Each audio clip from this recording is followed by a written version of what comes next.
Hey, what's up, Run fam? It's been a while since probably around July or August. I'm back, Cecil Smith here, with the Asics Gel Nimbus 22 lights. And what I want to talk today about the shoe, I've got 100 miles now in the shoe. So I wanted to kind of give my update of what I thought of the shoe so far, what I like, what I don't like about the shoe, which there aren't many dislikes, and how I think the shoe is going to be maybe going on, or if I think it's going to make it. I'm just going to switch to the other shoe here, just kind of go through. So things that I don't like about the shoe. Let's just start with those because there aren't many. In fact, I would say maybe just one thing, and it's this heel part here. And I don't know if it's just because of the experience I just had with the Under Armour Infinite 2 shoe that they came out with this year, but that shoe rubbed me so bad in the back that it hurt my Achilles. Now this shoe has not done that, but I do notice it, and maybe that's just because of what happened to me with the other shoe. But my son got the same shoes to run in for cross country, and he had an experience where he went 9 miles, I think, and after about maybe it was 7, but after like 5 or 6 miles, he had about 2 more miles to go, and this was hitting him so bad in the back of the heel that it actually rubbed a blister, or well, really an open sore on the back of his foot. And he had socks that were a little bit low. So anytime I try to run in these, and I don't know if it's just maybe because of the experience with the other shoe, but I do try to wear a little bit longer socks that just come up above this point, just so that it doesn't rub that area raw right there. Now that hasn't happened for me. I haven't gone on quite as long of runs he has. I think 6 miles is probably about the longest I've gone in. I did run up the hill. I have a loop that I run up a hill. It's about 800 feet. I think it's 800 feet. Maybe it's not quite that much, but maybe it's a couple hundred feet of vertical gain. It's all hill to start with. It goes up around the school, down the graveyard, but it's a little over 5 miles. The loop is itself, and I actually ran the best time that I've run in the shoe. And I think part of that is the lightness of the shoe. So that's really like the only thing that I dislike about the shoe. To be honest, it's a little stiff back here. I don't know that I'm a huge fan of the silvery part back here, the heel counter, but I mean, it is what it is. It's not too bad. But the things I like about the shoe is the lightness of the shoe. Not the lightest shoe that I've ever ran in, but it's light, and it still feels like you have like a ton of support in the shoe. It still feels like you have a ton of traction in the shoe. Just want to look at the outsole right now. You see there's a little bit of wear here right now across the midfoot for me. Maybe like a little bit in the back right here. But other than that, I mean, you can still see the grooves in the tread. So, the outsole has really held up well. Where they've cut or grooved that outsole, out a little bit, you can maybe see some of the depressions here to get a little bit of weight out of the shoe. That hasn't affected it, at all for me. I've run in the rain, on wet surfaces, and still pretty decent traction. I wouldn't run in like exposed concrete where it has like the rocks in it. I don't try to run on those at all anyway, especially if it's wet. But, and just regular wet pavement, wet concrete with a good surface, shoe's good. It was good on the track. There's really no surface deficiencies for me, and I haven't done like a lot of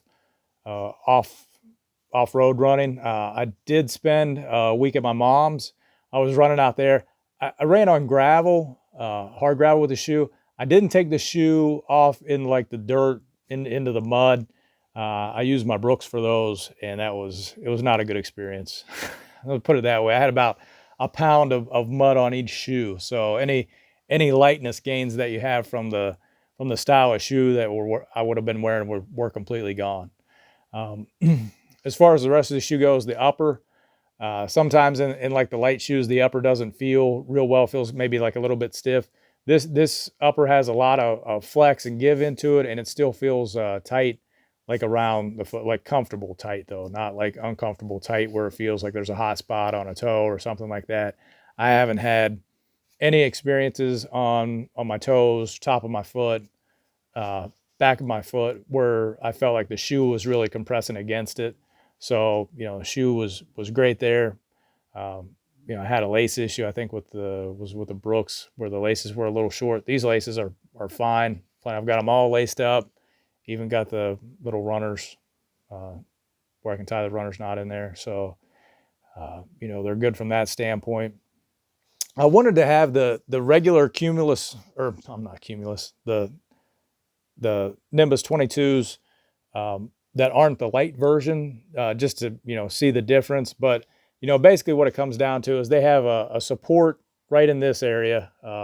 It's like a plastic support that kind of arches up, and they just kind of filled this in with the foam here. That's not on the other one, and it has some exposed gel in the back, where this one just has the foam on the back. So it's still called the Gel Nimbus 22. I guess you have to assume that the gel is inside the foam somewhere. But this foam there's still a lot of good energy return. Like I said, I've got 100 miles in it. It doesn't really feel like the shoe's given up much so far. And I don't have any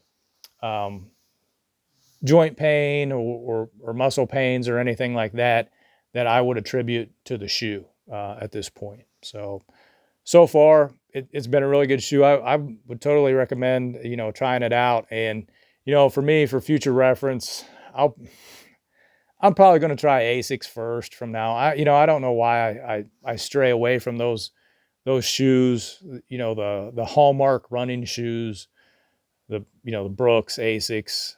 I wanted to try the Under Armours. I was hoping they'd work because I really like what they did with the app. Their clothing is athletic performance wise is top notch, because that's what they got into it for. So I think they've really developed, their stuff really well as far as that goes. Like the fit and feel of it, but the shoe side, the running shoe side of it, they're not quite there yet. Maybe if I get a cheap version of a Machina or something, I'll try those next year. But I think I'm going to try. I should. This shoe has plenty left in it to get out the year. I would say it's 100 miles of running. It's probably actually a lot more than that, though, with walking around. I do wear them to the cross country meets some. So it's probably more like 120, 130 miles of total wear on the shoe. You can see they've held up, really well, and 100 miles of just running. So, excited about that. As far as, my yearly goal was, I signed up for the Under Armour 2020 challenge. So you're supposed to run 1,020 kilometers in the year. And right now, I think I'd have to run like 13 and a half miles a week for the rest of the year, which for some people, that's really doable. For me, that's going to be quite a stretch. And I get some from the walks into work. I've got about 0.6 of a mile in and out of work total, round trip 0.6 every day. So that'll help. That's about 2.5 miles a week. So I'd have to get 11, 12 miles running every week, which is going to be a little bit of a stretch. It's going to be a little difficult, but this shoe has held up well so far. I don't know how I feel about the colorway. I don't hate it. The gray's kind of plain with just kind of like the colors thrown in on the bottom with no real, they're in the side of the shoe and then just kind of accented on the foam. I don't like the white outsole, I guess, where it shows on this. So I like the color kind of covering that up. But I'm not sure about the color schemes together. That's maybe one oddball thing, I guess, about it. But other than that, the shoe's been really good for me. I haven't run in the regular 22s. My son has, but now he runs almost exclusively in the Lites since he got these. I don't think he does any of his workouts now in the other ones. So, they held up for him running the faster stuff, some of the longer distance stuff. Like I said, just has to take precautions now because of the heel. So I'll try to keep you guys up to date on the rest of the life of the shoe, how far it gets. But right now it's held up so well so far. Put it that way. I don't think there'll be an issue. Definitely get to 200 in the shoe, maybe more than that. But right now for the foreseeable future, this is the shoe I'm probably going to finish the year out with. All right. Well, best of luck to you in your running adventures, and hopefully you're staying COVID free. Hopefully that's almost done as well. And we'll see you later.